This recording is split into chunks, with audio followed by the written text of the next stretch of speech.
ஏசப்பட்ட உரிமை இருக்கு இல்லையா? அவர்கிட்ட ஒரு கேட்டா கொடுப்பாரு. கேளுங்கள் கொடுக்கப்படும், தட்டுங்கள் திறக்கப்படும் என்று சொல்லி உரிமையோடு கேட்டுக்கொண்டிருக்கிற ஆத்துமாவே, அவர் என்ன உங்ககிட்ட கேட்டுக்கொண்டிருக்கிறது உங்களுக்கு தெரியுமா? சபையிலே சில காரியங்கள் மறைக்கப்பட்டே இருக்கிறது. அது பெரிய பாரமா ஆண்டவர் சொல்லுகிறார். என்ன? சபைக்கு வர என் ஜனங்கிட்ட சொல்லுங்க, ஒருவன் என்னை பின்பற்ற வர விரும்பினால் அவன் தன்னை தானே வெறுக்க வேண்டும். உங்களை வெறுக்காம ஏசப்பாவை நீங்க ஒரு நிமிஷம் கூட நினைக்க முடியாது. உங்களை நீங்க வெறுத்து விட்டீங்களா? ஆண்டவர் சொல்லுகிறார், ஒருவன் தன்னைத்தானே வெறுத்து. பொதுவாக நம்ம மத்தவங்களை வெறுத்துருவோம். இவன் சரியில்லை, அவன் சரியில்லை, அது எல்லாருக்கும் சுலபம்.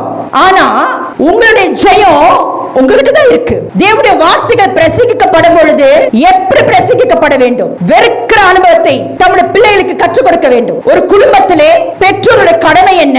உங்க பிள்ளைகளுக்கு இயேசுவை கொடுக்க வேண்டும். ஆமென். என் பிள்ளை டாக்டர் ஆகணும், என்ஜினியர் ஆகணும், நல்லது. ஆனா உன் பிள்ளை கிறிஸ்துவனா இருக்கிறானா?